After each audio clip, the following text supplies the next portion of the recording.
तर नमस्कार, आपण पाहत आहात मराठी भूमी.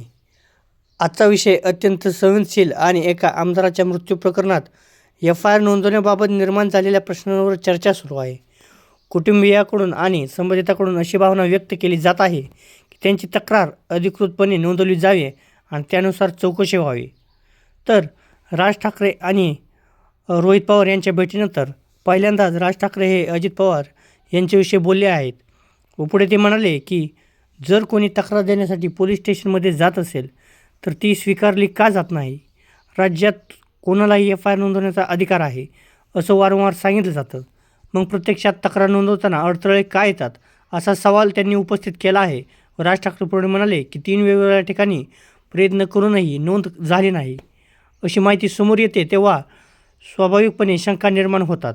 पुढे ते म्हणाले की सरकारकडून कोणताही दबाव आहे का असा आरोप काही जण करत आहेत. मात्र याबाबत अधिकृत स्पष्टीकरण येणं गरजेचं आहे. पुढे ते म्हणाले की कारण अशा प्रकरणांमध्ये पारदर्शकता अत्यंत महत्त्वाची असते. जर सरकारचं म्हणणं वेगळं असेल तर त्यांनी स्पष्टपणे जनतेसमोर मांडावं अशी मागणी राज ठाकरे यांनी केली आहे. व पुढे ते म्हणाले की CBI आणि CID चौकशीबाबतही प्रश्न उपस्थित होत आहेत. मग चौकशी नेमकी कुठपर्यंत आली असे प्रश्न त्यांनी विचारले व अहवाल कधी येणार, ब्लॅक बॉक्सबाबत काय स्थिती आहे. हे तांत्रिक मुद्दे असले तरी अधिकृत माहिती वेळेवर दिली गेली नाही तर अफवा आणि संशय वाढतात. त्यामुळे अधिकृत संस्थांनी नियमित अपडेट देणं आवश्यक आहे. व पुढे ते म्हणाले की हा विषय केवळ राजकारणाचा नाही असं संबंधिताचं म्हणणं आहे. पण एक व्यक्ती दुर्दैवी घटनेत गमावली गेली आहे. अशावेळी कुटुंबियाच्या भावना, त्यांची मागणी आणि न्यायाची अपेक्षा या गोष्टींना प्राधान्य देणं महत्त्वाचं आहे. जर एफ-आय-आरच नोंदवला गेला नाही तर सर्वसामान्य नागरिकांचा विश्वास कसा टिकणार असा प्रश्न त्यांनी उपस्थित केला आहे. व पुढे ते म्हणाले की विधानसभा आणि लोकसभेच्या अधिवेशनात हा मुद्दा उपस्थित करावा अशी मागणी होत आहे. पण संबंधित पक्षाचे खासदार संसदेत आवाज उठवतील अशी अपेक्षा व्यक्त केली जात आहे. यासोबतच आणखी एक मुद्दा अधोरेखित करण्यात आला आहे. शासनाच्या विविध यंत्रणांवर जर कोण दबाव नसेल तर त्यांनी स्वतंत्रपणे आणि नियमानुसार काम करून द्यावं. कारण पारदर्शक चौकशी सर्व शंकांना पूर्णविराम देऊ शकतो. व पुढे ते म्हणाले की दरम्यान चर्चेत जर इतर स्थानिक प्रश्न मांडले गेले जसे मानव वन्यजीव संघर्ष कमी करण्यासाठी निधी देण्याची गरज, ट्रॅप कामगारी बसवण्याचे उपक्रम आणि स्थानिक विकास कामासाठी आमदार निधीचा उपयोग, हे सर्व प्रश्न राज ठाकरे यांनी सडेतोडपणे मांडले आहेत.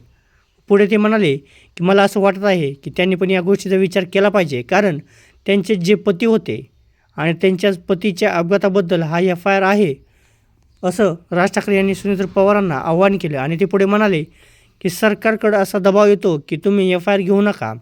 मला यातलं काही राजकारण मला माहीत नाही, पण एफ-आय-आर करताना ज्या वेळेला अडथळे आणले जातात म्हणजे या राज्यातले सांगितलं गेलं की तुम्ही कोणती एफ-आय-आर नोंदवू शकता आणि कोणती नोंदवू शकत नाही. सरकारचं संशय निर्माण करते. जर समजा त्यांनी काही त्यांचं म्हणणं मांडायचं असेल, त्यांना जर एफ-आय-आर नोंदवायचा असेल आणि चौकशी त्या पद्धतीने व्हावी अशी जर त्यांची अपेक्षा असेल तर यात गैर काय नाही असं राज ठाकरे यांनी म्हटले आहे.